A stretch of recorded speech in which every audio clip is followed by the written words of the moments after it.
Биз капилет болуп аткан нерсе, пайгамбар хадисте айткан, даюсту даюс эле айтылат дегендер. Бирок аны которуп коюлат. Даюс деген сөз чочко пел деп аталат болчу.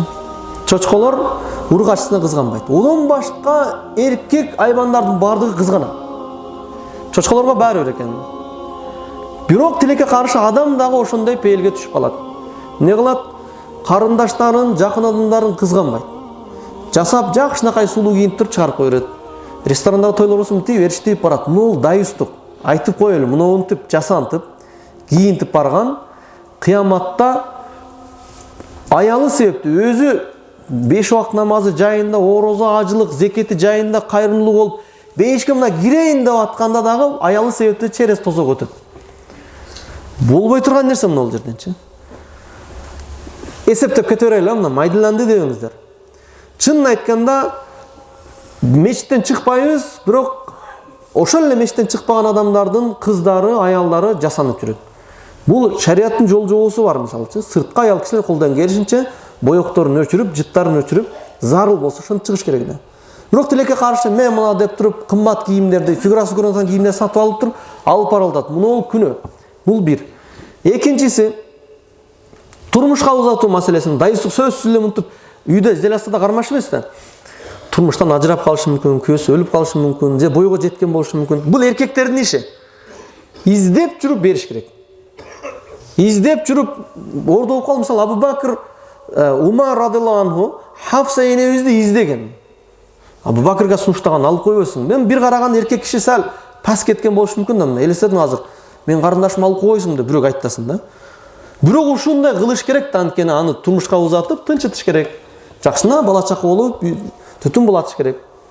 Тилекке каршы дайыстыктын айынан көпчүлүк уялбастан капилеттин он чыкпай жүрө берет. Өзү табып алса, анан кийин келсе, анан биз тойлордо мен дуа бериңиздер аксакал, Аллаху акбар. Бул дуа үчүн ака болгон эмеспиз бизчи. Дуа үчүн атина болгон эмес. О дуаны кылбай койсоңуздан бактылуу болуп кете берет, ал чечилгенден кийинчи.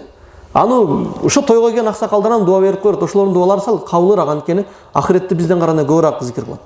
А чыныгы эркектин кыла турган нерсеси болду мындай. Кайсы себептен ажырашып калдыбы, өлүп калдыбы күйөөсү бериш керек срочно. Узатыш керек. Өзү табып алсын деп күтүп туруш бул дайыстык. Же болбосо мен ажырашып калды, коем, мээрде жүрсөң малага уят деп Россияга жөнөтүп берем деген. Бул дайыстыктын жете турган жери, иштеп келсин депчи. Иштеп келсе үй алан, өзү менен болот. А сиз неге эркек болуп турасыз? Аяк барганда көрбөсөң болду ал жерден. Ал жерде кандай жүрөт?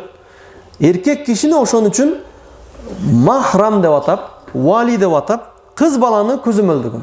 Ал аял 70ке чыгып калса дагы турмушка чыгып атканда эркек киши билген абалда чыгыш керек.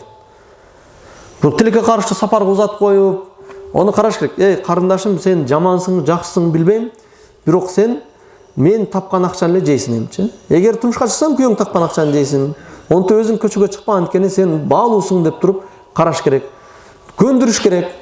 Мынога тий, ого тий деп туруп узатыш керек. Кой паланчага жок дейт да. Паланчага экинчи кылып бергенден көрө Россияга жөнөтүп берейин. Бул кандай позор мисалчы? Андан көрө онтип тийгени жакшыраак да. Зато бирөөнүн аялы. Талага жөнөтүрсөң эмне болот? Бул эмнелер болуп кетишинен айтпай эле коюрун, уят нерсе да. Тынч жүргөн чакта эми сөз келет да.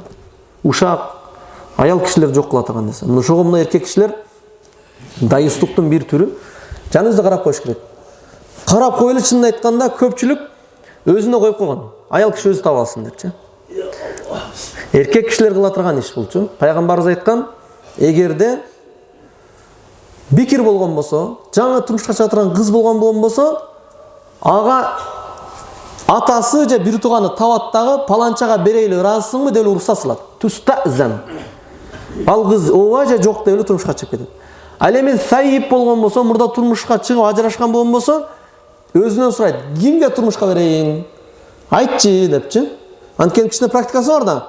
Эми билбейм, мындайларга сыпаты болсо боло берет элем. Кудайдан корккон десе, анда палан бар. Кимисин ушундай сүйлөш керек разговорчу, шарият.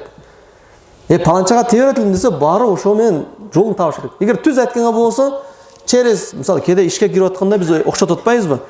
Мен ишке киргизип турган шеф менен тааныштырып койчу. Мына ынандырып койчу, буга пул бере калы, ого бирок бу аш кылып бере эптештирсе болот ондагы жолунчу. Онун жакыны башкасын кылып туруп мындай келип сурата турган жолдорун кылса. Кыскасы, ол нерселер колубуздан келе турган нерсе да. Ушинтип биз дайыстыктан кутулсак болот.